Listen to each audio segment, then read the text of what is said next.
I want to introduce this blog by just talking a little bit about its purpose and pros and cons. The first thing to be aware of is there's this dance between, for me, I've perceived a lot of the world in patterns, and it was sparked in part by the trauma of childhood, which requires, when you have dissociated, hypocritical, meaning words don't line up with actions, patterns of trauma. Part of the survival strategy of the child is to try and pinpoint the nuanced facial expressions, the patterns of behavior that culminate in a violation, in a trauma. And so in that way, the child becomes a student of the underlying truth of the parent and cult, and gets to know the parent more than the parent knows themselves, and certainly more than they say in words. And this is a survival strategy, but it's also, it would be nice if they taught pattern recognition in school, because it's one of the single most important survival traits and well-being traits. It's one of the single biggest markers of intelligence on the planet. Meaning, if you understand the correlation between a set of patterns and a future event, you can effectively predict the future more accurately. And there's never 100% prediction, because there are always invisible variables. The system is always bigger than the perceived system. And within the system, there are huge cycles of energy that, some occur every 90,000 years, some occur every 10 years, some occur every time this strange person enters the vortex of human experience. There are these huge energies that enter the system and skew the repetitive patterns. But all things being equal, which they are a good chunk of the time, maybe 70 or more percent of the time, all things being equal, if a larger mass and a smaller mass meet, the larger mass will absorb the momentum of the smaller mass and continue in its preceding direction. And this is good to know. And science is of course the bringer of blessings by allowing us to predict more and more things more and more reliably in certain domains. And so, it's known as an Asperger's-like trait, and it's really not known just how much of something like Asperger's is genetic versus kind of in-womb trauma, and environmental predisposition, because the chemicals in the mother reflect the environment.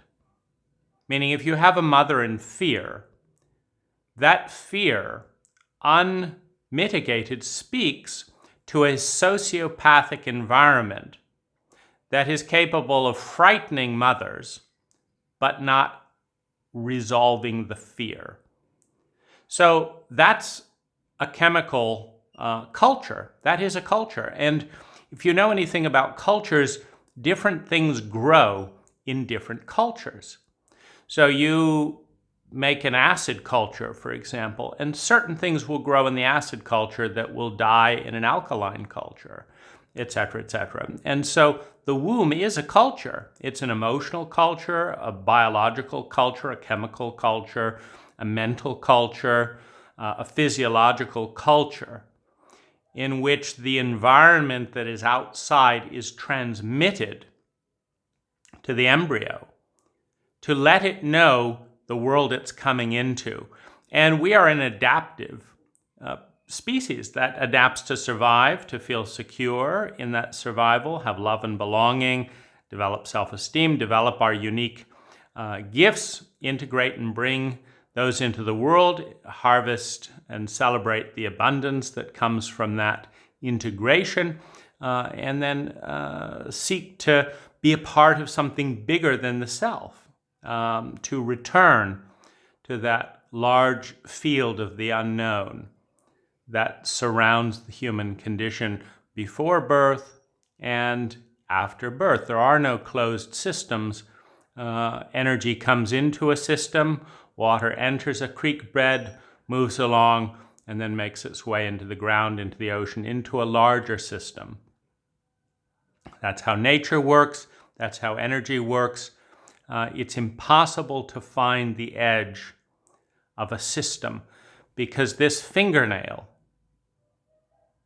is connected to every known arena in the universe by shared common denominators. This fingernail works with the gravitational constant, just like Neptune. An atom 3 billion light years away has similar traits to the atom in this fingernail. And some information seems to travel faster than the speed of light, faster than known variables in some of the subatomic tests. There is deep interconnectedness. So about this blog. I see patterns all the time, and the question becomes what to do about them. And in general, I find that they integrate and are educational to people who want to learn better models to predict the future. Now, obviously, if you could predict which slot machine was going to win, if you could predict which marital partner was going to be loving and faithful and which marital partner was going to betray you and steal your money and things like that, your odds of success go up if you have a good pattern recognition technology. And the parts of any pattern recognition technology are data, the paradigm model, and the rigor or application of the data set to the paradigm model. And then the most important thing is the feedback. Does it work? How often does it work? In what situations does it work? And does it work in groups or just with individuals and things like that? So that's useful to know. One of the biggest and most intimidating aspects of representing a paradigm shift or a set of truths that many are ignorant about and are unpopular, as all new truths are unpopular because they bring change, because with change comes uncertainty, because with uncertainty we are exposed to our fears. Fears of what? Of the past undiagnosed, unintegrated, unresolved traumas repeating themselves or bubbling up back into awareness. So there's in a trauma-illiterate cult, there's a high level of fear about that. So any change is met with anger and hostility to the degree that the cult has unrecognized trauma. And so we have lots of change in this dynamic. We have new hierarchy of values. For example, it's very interesting how in our culture, victims of severe abuse often protect their abusers, even while describing heinous crimes. They'll say, I won't mention any names, but a certain company ripped me off and did this and that. Why would you protect your abuser? And the reason is partly to survive, because abusers statistically are larger than victims, meaning we have this pattern of abuse rippling through the culture. And how the pattern expresses itself is the older self shames the younger self. Oh, I was so dumb. I was so immature. The older self shames the younger self. The parent shames the child. The older brother and sibling bullies the younger sibling. The most sensitive and vulnerable person at school is targeted for the most hostility. The person who has just been humiliated by being raped or caught on camera is targeted for the most isolation and humiliation by her peers.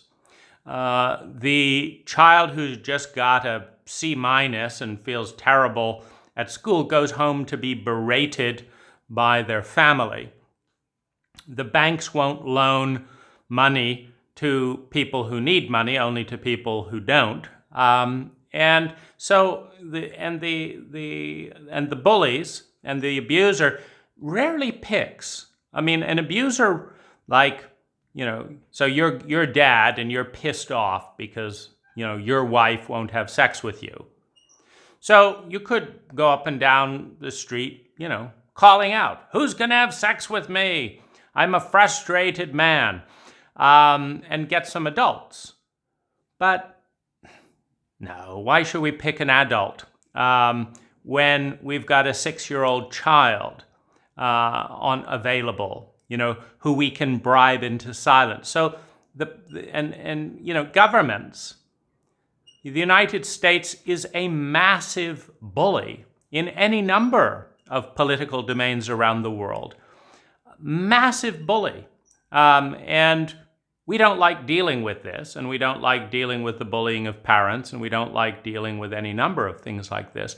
And so we cover it up. It's untasteful to talk about the abuse of the abuser. And so part of this is survival.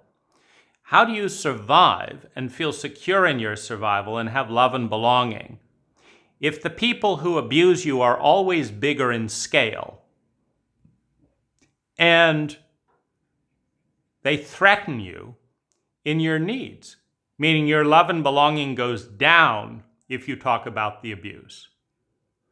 And just look at how the Catholic Church treated 5% pedophilia within its priesthood, bullying the children to shut up about it, silencing, humiliating the children. Why? Because they had less power. You've got the billionaire Catholic Church, the law, the rule, and then you've got kids, deaf kids. Watch Mea Culpa Maxima, watch Holy Hell. Look at who gets picked on. So it's, heterosexual men in a therapeutic setting, in an imbalanced power relationship, projecting kind of guruhood, etc. This is the dynamic where abuse occurs in our pattern, because abuse is ultimately a symptom of smallness.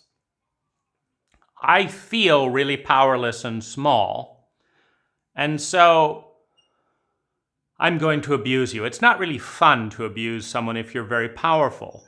If you have deep control of one's inner state and all that, it's no fun to abuse someone. It's just not fun. But if you feel small, terrified, lonely, bored, frustrated, and you could, feel very powerful because you've dominated a 6-year-old's life, or you've killed someone with, a gun or whatever, it's like, I have significance. I matter. No one else seems to think I matter, but that guy that I shot, I mattered to him. And I raise a gun in a crowd and start shooting. Everyone's terrified. Suddenly people listen to me. I matter, And so going from invisibility and smallness to mattering is a very big step. And so it's a big deal, but it also, abusers don't like it, because it's only sustainable to abuse someone smaller if the smaller person can be bribed into it. It'll break your mother's heart. You wouldn't want me as your enemy. You don't tell anyone. I've changed. Whatever it is. That kind of is the panic, the vulnerability, because as soon as the information is transparent and public, now that the dynamic of scale shifts. So you go from a group of bullies pushing for secrecy and creating loneliness and helplessness to suddenly they're exposed because bullying doesn't look very good, and so it's an interesting dynamic. And so one of the reasons that I think that YouTube and other forms of media is so important is that it changes the relationship of scale. You see, whether it's Amazon or whether it's a therapist. A therapist was actually bullying me because I was challenging his sociopathic response to this whole issue, which was namely, walk away and don't worry about the other team members and the other participants, like so many sexual abuse survivors at High have done. They haven't made it public. And in doing so, they've left the next person to be exposed to the pattern. And I was saying, how exactly does an abuse pattern change if therapists tell their clients to walk away and don't worry about anyone else? Seems a little cowardly, doesn't it? In fact, why don't you as a therapist do something about it? These are your peers. Ask for a license review. Why don't you do something about it since you're not in a regressed state and you've just learned about chronic sexual abuse and this and that? Why don't you do something about it? And of course, therapists don't like doing things about the issues they hear about. They like being paid to do nothing. I'll take copious notes. Okay, you are abused here, abused here. Very good, very good. See you next week. Oh my goodness, I'm glad that's over. As opposed to, what do we have to do? How do we help the people involved? And so he didn't like, being challenged. And so I said, this is wrong, and he didn't like, dealing with that. And so I put it up on a website, my interactions with my therapist. Oh, and he was furious, and he said, called me a pedophile. So I put that up on the website. Well, shouldn't his clients know that if they bring up sexual abuse in his therapy sessions, first of all, he's going to advocate for a cover-up. Second of all, he's not going to know or refer help in any useful way. And thirdly, that he'll ignore dealing with his own issues. And then fourth, he'll call you a pedophile if you publish the information. Well, shouldn't they have the freedom to know? And you see, the problem where a lot of these abuse dynamics continue is that if I had to say all this 100 times in person at awkward moments to 100 different individuals to change the dynamic of scale, because 20 are involved in a secret cover-up and 100 people want to know and they could overturn it, but all 100 have to know, or there's not enough scale to change the pattern. Then I've got to wear myself out and re-traumatize myself 100 times. And there's no concerted effort, and then it just fades out. And this is how abuse patterns win. They make it more energy efficient to be silent and collude with the abuse than to challenge the abuse. And so they continue until a force equal or greater changes. But if you have 20 people ganging up on one people to say secrecy and silence, most of the time secrecy and silence will result, in particularly if they've got control of the email accounts and things like that, and can just disappear you if you go away. This is incredibly demoralizing and unhealthy, because there's another abuse, and then a few years later another abuse, and then and then next week another abuse, but they're all isolated. and they all feel alone, and they're all shamed with the message that it's only them. And so you need to actually bring people together in a forum that creates knowledge about the abuses in the community. Sure, you can write a snarky email that shames a sexual abuser, and you can have your name noted as someone who is incompetent to respond to PTSD, trauma, and sexual abuse, because people have a right to know that if they're sexually abused, you're going to be a snarky asshole and not know what you're doing and think that somehow you're being helpful, and people have a right to know that before opening up and sharing useful information about the health of the cult, about the patterns in the community's midst. So the blog is a lot about meta. It's about looking at these different patterns through different angles. And anyone who wants to see more about the nuances of stuff as this unfolds, this is a terrain to do that. Because that's kind of what I created. Because there's the way defense works is, first of all, no one likes change because we're a trauma-based cult. And so the goal of every defense is to maintain as much as possible of things exactly the way they were before. Oh, it wasn't that bad. If it was, it's never happened before. If it did happen before, it was not our intention. And if it was our intention, well, we've changed. And then if it was a problem back then, I'm sure it's healed by now. And this just goes on endlessly. But the common denominator of all defense is that the person trying to change a system is asked to waste an inordinate amount of energy so that the people maintaining a status quo can do little or nothing at all. And so the less they do, the more the person advocating for change must do, or the system stays the same. And what usually happens is if you have 20 people ganged up against one that just don't want to deal with it, it's not that it's not logical, it's not that it's not data-based, it's not that it wouldn't help the mission or anything, we just don't want to do it. Because it feels uncomfortable, it's going to take work, it brings up our uncertainty, we don't want to do it. And so we're just going to do as little as possible. And so you're going to have to repeat yourself, lobby, go on and on and on. And soon enough, you'll just go away if you don't like the abuses within our power structure. You'll just go away and we'll abuse somebody else.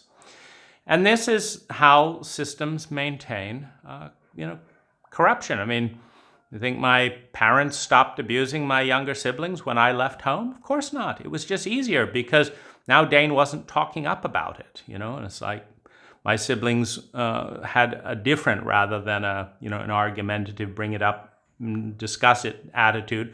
They colluded a little bit more with my parents. So it was wonderful, when I left home. And the results are still there 10, 20, 30, 40 years later. The results of those abuse scars are still there. They're still living out. I think my mother has magically changed and stopped being narcissistic and traumatizing and lonely. No, of course not. And she's still got the mother role, that little boy, that little girl in there that says, please, am I good enough to be loved? And it's like, well, it depends.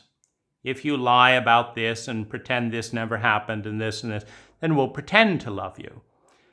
So would you like some pretend love? Well, this is what you have to do. And so, anyway, the blog is about dealing with this issue of scale. And that's also what the courts are about. Because when you understand that your silence or testimony will be used in court, and it is wrong, meaning it goes against most of the data, it doesn't pass the grandmother test. Would you send your child to this institution knowing that this is what happens? Doesn't pass that test, doesn't pass the therapist test. Would you recommend someone to this group for therapy if you knew what happened? Would you say this behavior in particular is benefiting public interest? It doesn't add up. So that's what collapses an abuse dynamic, is when you create lots of awareness in a free market of information and it has to be done in video when you've got one against many. It's like, imagine if Edward Snowden was burdened with the responsibility of single-handedly sharing 17,000 documents or whatever with each person individually. No, the book, the video, the documentary is what levels the playing field in a one against many tension. And in a one against many tension, there's always, of course, there are many, many sides. And the best thing is if they're all told in a paradigm that transcends the either or. Meaning you're stuck in a limited paradigm if, in order for this to be true, that has to be true, not true that the other person said. It's perfectly fine that things are unfair for the facilitators and unfair for their client and unfair for the community. That is a symptom of an incomplete technology. It means that everyone loses in that dynamic. And the fact that you lose over here does not mean that this person doesn't lose over here. But it is important to understand the hierarchy of roles that a paying client in a traumatic therapeutic session must take precedent in terms of them coming out of that session better and healthier than they went in, for the entire interaction to have any legitimacy. What I mean by that is if it is clear that the therapeutic client will emerge from hiring a professional worse off than they would otherwise, the interaction has no legitimacy because no one would vote for it. You wouldn't want your best friend to do it. You wouldn't do it. If you're a competent, ethical therapist, you wouldn't do the therapy if you knew your client was going to be worse off, just like a hospital. If you send someone to a hospital, give them an $85,000 surgery bill and say, oh, by the way, we cut off the wrong arm, but here's our bill. And that was okay, you wouldn't go to hospitals, period. And so the same, is in a chauvinistic culture, we don't like to honor the feminine, the emotions in the same way, but the emotional body is just as real as the physical body. And can be damaged, mutilated, maligned, and butchered with the same ferocity as hacking off an arm with a machete. And it's much easier to do because we're an emotionally incompetent culture. It's not surprising. You go to school, you don't learn a single hour of emotional competency. So anyway, this blog is designed to follow through the various things as they go in and share commentary on community members, on team members, on facilitators, the patterns and how they affect traumatic terrain based on my research, sexual abuse based on my research, and also how they affect me. So that there is a kind of leveling of that dynamic, because it's incredibly dangerous when someone in a wounded feminine state, which is a shame-based state in our cult, meaning we shame the feminine and we shame pain. And so if you're in a wounded feminine state, you are ripe for ignorance, hostility, stupidity, cruelty, and a variety of sociopathic behaviors. And if those present themselves while presenting a wound, of course, the goal is to exclude and push the person away. If we hurt them enough or just make them feel unwelcome, then they'll just go away. And then we'll abuse the next person in a similar way, and if they won't, and we'll get rid of them as well. And so it's a diminishing cycle. You don't unify and integrate the data. you fragment and exclude. It's a breaking apart of the community. So anyway, the blog is to deal with metadata, issues of that nature, comment on things, and deal with stuff that's coming up. For example, I want to make a map for sexual abuse survivors, trauma survivors, about how to navigate this terrain. Of course, I don't fully know. Nobody taught me in high school, nobody taught me in college, let alone with my parents, let alone my therapists. Nobody said, if your therapist sexually abuses you, this is what you do.